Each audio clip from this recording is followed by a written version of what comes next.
আওয়ামী লীগ শুধু আমি শুধু বলি জননেত্রী শেখ হাসিনা আর বঙ্গবন্ধুর দেখেন তারও আপনার বয়স হয়েছে, ঠিক আছে, আমি জাস্ট বলি বঙ্গবন্ধু সোনার বাংলার ভীষণটাকে সামনে রেখে যা করণীয় বাংলাদেশের জন্য উনি সেই কাজটাই করতেছে। এখন বিএনপি এখানে এসে বাধা দিয়া বা এখন একটা উনি বলায় ঢুকতেছে, টক্কর খেয়ে আপনার চলে যাচ্ছে, এইটা দিয়ে এইটা নিয়ে মাথা ঘামানোর টাইম এখন আওয়ামী লীগের নাই, আমাদেরও নাই। শিগগিরই কিন্তু বিএনপি নতুন কর্মসূচিও আসছে, সেই কর্মসূচি নিয়ে আসলে আওয়ামী লীগ আমরা এটাকে কোনো মাথায় রাখতেছি না। বিএনপির কর্মসূচি ওনারা ওনাদের কাজ করবেনি, আমরা আমাদের কাজ করব।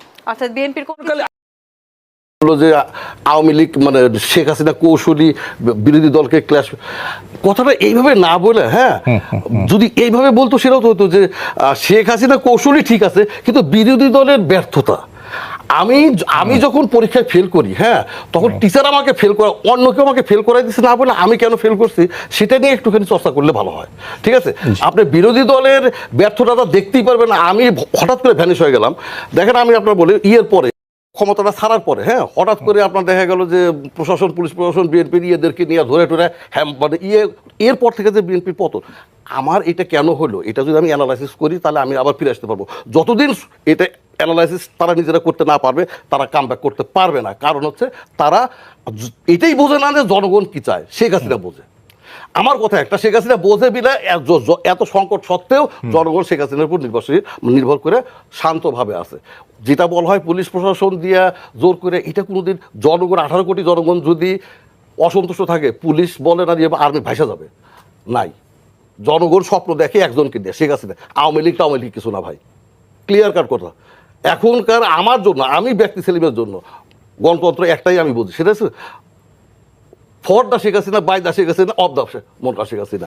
কেউ যদি ভোট না দিলে আপনি দিবে, আমি আওয়ামী লীগের লোকজনের উদ্দেশ্য করে বলতে চাই, যারা আওয়ামী লীগ করে তাদেরকে বলে, কেউ যদি নিজেকে শেখ হাসিনা চাইতে বড় মনে করে, ঠিক আছে, তাকে এটা খেসারত দিতে হবে। ভাই যেটা বললো প্রতিহিংসা বা ইয়ের কারণে, দেখেন nothing unfair in war and love, আর war is a part of politics. একটা পার্ট, মানে ক্ষুদ্র একটা পার্ট হচ্ছে আপনার ওয়ার, ঠিক আছে। তার মানে পলিটিক্সে কোনো কিছুই, আর গণতন্ত্রের সৌন্দর্য কি, যিনি যে বললেন, আপনি যে বললেন ভাঙা না, গণতন্ত্রে কখনোই আমি জন্মগতভাবে বিএনপি বা জন্মগতভাবে আওয়ামী লীগ এটা না। গণতন্ত্র মানে পরিস্থিতির সাপেক্ষে আমি যাকে ভালো মনে করবো তার পক্ষে যাব, এবং যাকে আমি লিডার হিসাবে মানিয়ে করবো তার পক্ষে। শুধু বিএনপিকে আসলে গণতান্ত্রিক কিছু চর্চা শিখে আসতে হবে। দেখেন আমি একটা কথা বলি, যদি আমি একটা কথা বলি, জাস্ট কথা হচ্ছে নৌকা ধানের শীষ, ঠিক আছে। আচ্ছা যদি ধানের শীষ নাও আসে, নৌকাকে হারাইলেই তো ধানের শীষে জেতা, ঠিক না? তাহলে গত নির্বাচন, আমার কথা বলে উনারা নির্বাচনে না আসুক, নৌকা এবং স্বতন্ত্র যখন আপনার নির্বাচন করে, ওনার মাথায় গিলু থাকলে ওনারা স্বতন্ত্রকে ভোটে মানে লোকজনকে ভোট দিতে নিষেধ করতো না, বলতো যা ভোট দাও দিয়া নৌকার বিপক্ষে যে আছে তাকে পৌঁছিতে দাও, নৌকা হারলেই তো তার লাভ। আপনি দেখাবে ওনারা বোঝে গণতন্ত্র, ওনারা বলে যে গণতন্ত্রে ভোট না দেওয়া মানে কি জানেন, যিনি ক্ষমতাসীন তাকে মৌন সমর্থন দেওয়া। আপনি ডাইরেক্টলি দেখেন যে ইয়েতে আপনার ইউএনএ, ঠিক আছে, ইউএনএ যে সমস্ত ভোট হয়, যারা ভোটদানে বিরত থাকে, ভোটদানে বিরত থাকার মানে কি, ভোট মানে সব জায়গায় এক, গণতন্ত্র সব জায়গায় এক। ভোটদানে বিরত থাকা মানে আপনি ক্ষমতায় আছেন, আমি আপনাকে মৌন সমর্থন দিলাম, প্রত্যক্ষ দিলাম। গণতন্ত্রের বিরোধীদের একটাই বিপক্ষে দাঁড়াইতে হবে, বিপক্ষে ভোট দিতে হবে, সরকারের বিপক্ষ পার্টিকে জেতাইতে হবে। ওনারা সেটা পারে, ওনাদের মাথা সেটা আছে ঘিলু আছে, ওনাদের আসলে জনসমর্থনিত নয়, ওনাদের কথা কেউ আপনার বিশ্বাস করে। আসল কাহিনী হচ্ছে ওনারা যে এই যে টকশোয় বলে 15 বছর বলতেছে, এটা কি মানুষ একটা বিনোদন হিসেবে নেয়? বিনোদন বলতে আমরা যখন সিনেমা দেখছি সেরকম আপনার মনে করেন টকশো দেখে আপনার মনে করেন যে মানুষ আপনার সময় কাটায়, এর বাইরে আর কিছু না। ইতোমধ্যে বিএনপি স্থায়ী কমিটির সদস্য আমির খসরু মাহমুদ চৌধুরী বলেছেন যে উপজেলা নির্বাচন বর্তমান সরকারের আরেকটি ভাওতাবাজির নির্বাচন। কি বলবেন? নির্বাচনে না আসতে আসতে বিএনপির একটা মানে একটা ধারণায় হয়ে গেছে যে নির্বাচন ছাড়া অন্য কেউ হয়তো তাদেরকে ক্ষমতায় বসে দেবে বা ইয়ে করবে, যেটা তারা গত জাতীয় নির্বাচনের আপনার বহিঃশক্তিদের দিকে আপনার তাকিয়েছিল। আমি একটা কথা বলি, দেখেন গণতন্ত্রে আমরা যেটা বলি, হ্যাঁ of the people, for the people, by the people, হ্যাঁ গণতন্ত্রে হচ্ছে মানুষের ব্যক্তি সত্তা, মানে মানুষের ব্যক্তি অধিকার যদি খর্ব না হয় সেটাই হচ্ছে গণতন্ত্র, ঠিক আছে। আপনি দেখেন আমাদের বাংলাদেশে এ যাবৎকালে যতগুলো নির্বাচন হয়ে গেছে, সেটা এর আগে মানে এইবার জাতীয় নির্বাচনের আগে প্রত্যেকটাই কিন্তু নমিনেশনগুলো দেওয়া হয়তো দলীয়ভাবে, এবং দলের সিদ্ধান্তের বাইরে কারো পক্ষে কোনো নির্বাচন করার এখতিয়ার ছিল না, এমনকি কোনো সিদ্ধান্ত নেওয়ারও এখতিয়ার ছিল না, হইলে সে আপনার বহিষ্কৃত হবে। আমি বলি এতদিন যাবৎ বাংলাদেশে যে আপনার গণতন্ত্র ছিল সেটা of the political party, for the political party, by the political party, not আপনার গণতন্ত্র, ঠিক আছে? এখন কথা হচ্ছে যে এইবারই জননেত্রী শেখ হাসিনা যে কোনো ইয়েতে এইবার সে দলের এই ব্যারিয়ারটা, এই দলের কাঠামোটা তুলে দিয়ে সবাইকে নির্বাচন করার সুযোগ করে দিয়েছিলেন। সেটা হচ্ছে কোথায়? জাতীয় নির্বাচনে, গত জাতীয় নির্বাচনে। ফলশ্রুতিতে আপনারাই সাক্ষ্য যে নৌকার বা দলীয় প্রতীকের বাইরেও অনেকগুলো নতুন মুখ আমরা দেখতে পাইছি, নতুন নতুন নেতৃত্ব আমরা দেখতে পাইছি। তারই ধারাবাহিকতায় নেত্রী এইবার এই স্থানীয় সরকার নির্বাচন থাকে, এখানে যেন প্রকৃত লিডার বা লিডারশিপ যার মধ্যে আছে, যারা জনগণকে নিয়ে চলে, জনগণের ম্যান্ডেট যাদের আছে, যারা নির্বাচন করতে চায় সবাই করতে পারবে, যারা জনগণ যাদেরকে ম্যান্ডেট দেবে, যাদের নেতৃত্বে জনগণ থাকতে চায় তাদের নির্বাচিত করবে, তারা নির্বাচিত হয়ে আসবে, তাদের দ্বারা নতুন একটা বাংলাদেশ আপনার সামনে আপনার গড়বে। নতুন আমরা যে স্মার্ট বাংলাদেশ বলি, সে স্মার্ট বাংলাদেশ গড়তে হলে প্রথমে আগে আমাদের এই নির্বাচন পদ্ধতি থেকে শুরু করে এই গণতন্ত্রকে স্মার্ট করতে হবে। সেই গণতন্ত্রকে স্মার্ট করার প্রথম পদক্ষেপ হচ্ছে দলীয় প্রতীকের বাইরে যে কেউ চাইলে নির্বাচন করতে পারবে এবং যে কেউ নির্বাচনে অংশগ্রহণ করতে পারবে, ভোট সেক্ষেত্রে আপনারা মনে করতে একটা মানদণ্ড হতে পারে উপজেলা নির্বাচন? অবভিয়াসলি এটা হচ্ছে গিয়ে স্থানীয় সরকারটা, যদি স্থানীয় সরকার হচ্ছে গিয়ে আপনার গণতন্ত্রের ভিত্তি।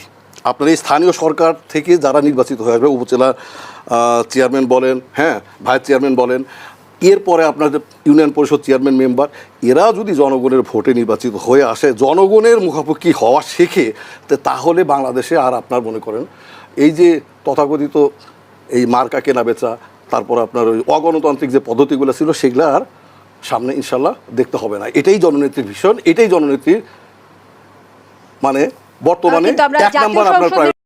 কিন্তু জাতিসংঘের হাই কমিশনার যখন আসলে উদ্বিগ্নতা প্রকাশ করেছেন, সেটি আওয়ামী লীগকে এই মুহূর্তে এক ধরনের চাপে ফেলবে কিনা?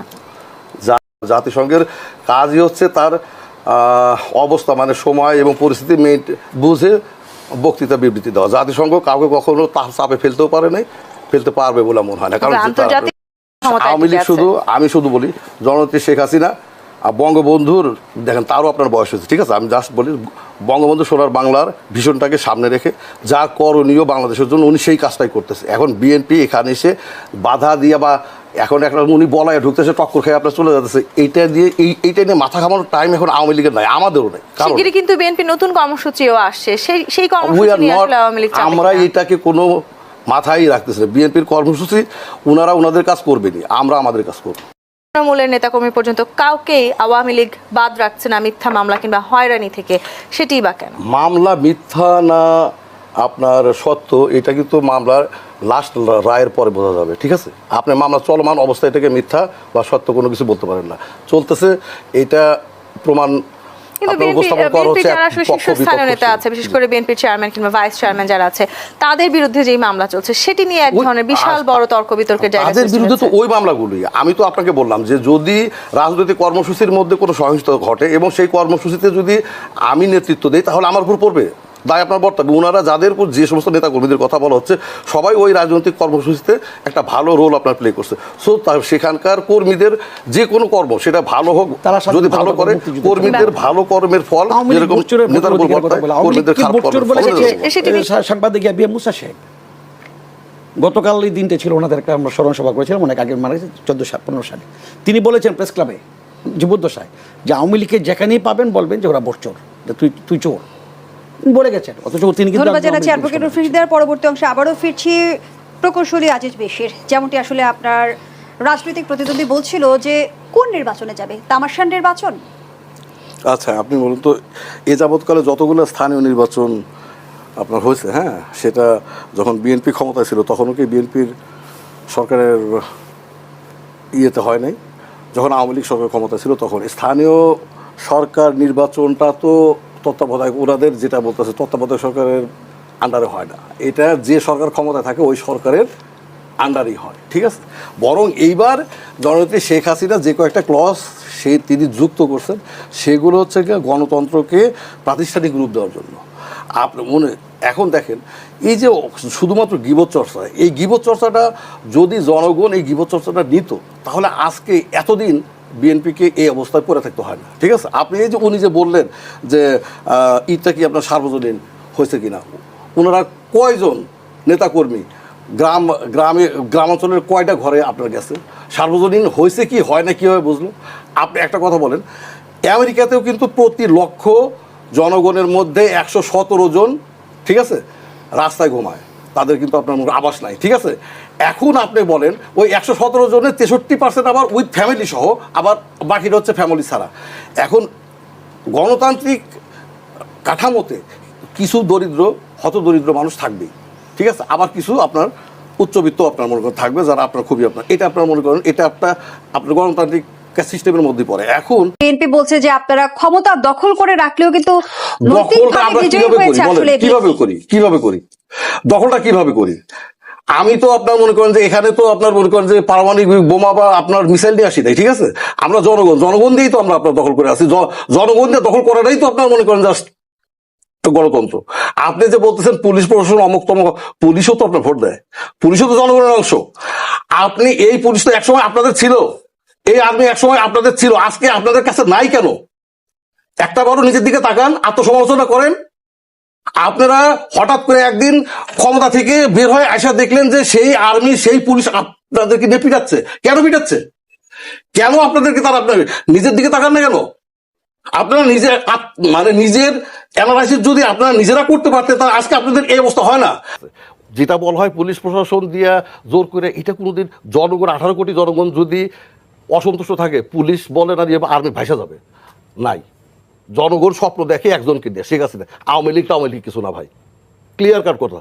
এখনকার আমার জন্য, আমি ব্যক্তি সেলিমের জন্য গণতন্ত্র একটাই আমি বুঝি, সেটা হচ্ছে for the Sheikh Hasina, by the Sheikh Hasina, of the Sheikh Hasina. কারণ